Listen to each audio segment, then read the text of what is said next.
In a quiet village nestled in the heart of Africa, there stood a massive baobab tree at the edge of a lush, green forest.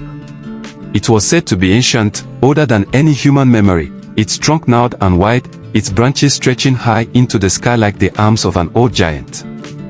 The villagers spoke of it in hushed tones, for it was believed that the tree was not just a tree, but a vessel of powerful spirits.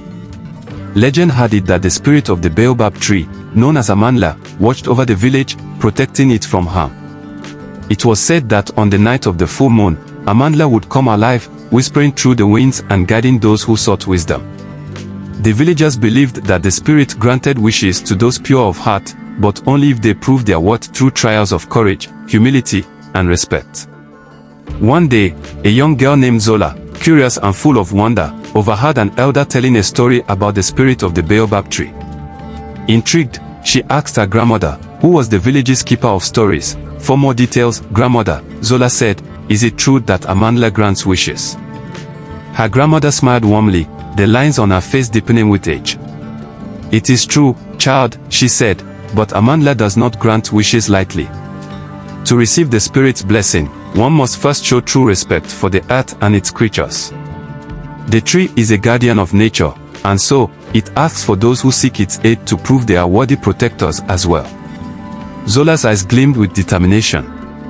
She had always felt a deep connection to the natural world, often spending hours exploring the forest, talking to the animals, and listening to the wind. She was sure that she could earn the spirit's favor. That night, under the light of the full moon, Zola ventured to the baobab tree. The villagers had warned her not to disturb the tree after sunset, but her curiosity got the better of her. As she approached, she noticed that the air felt different, heavy with anticipation, yet strangely comforting. She stood beneath the massive tree and called out softly, Amanla, spirit of the baobab, I seek your guidance. Please show me the way. For a moment, nothing happened. Zola began to wonder if she had made a mistake, but then a soft breeze stirred the leaves above, and a voice, gentle but powerful, spoke to her. Zola, child of the earth, what is it that you seek? Zola's heart raced. I seek wisdom, Amanla. I wish to understand the world more deeply. I want to protect it, to ensure that my people live in harmony with nature. The wind picked up, swirling around her, and the tree's branches seemed to sway as if responding to her words. Then, the voice of Amanla echoed in her mind. To gain wisdom, you must first show the strength of your spirit. Venture into the forest, where the path is dark and uncertain. Find the heartstone, a relic of the ancient ones, and return it to me. Only then will you have proven your worth. The forest was alive with sounds, chirping insects, rustling leaves, and the occasional growl of a distant animal. The path was winding and filled with obstacles. Thorny vines snatched at her clothes, and the darkness seemed to grow thicker with each step. But Zola pressed on, her resolve unshaken. The forest of shadows. The forest was denser than Zola had imagined.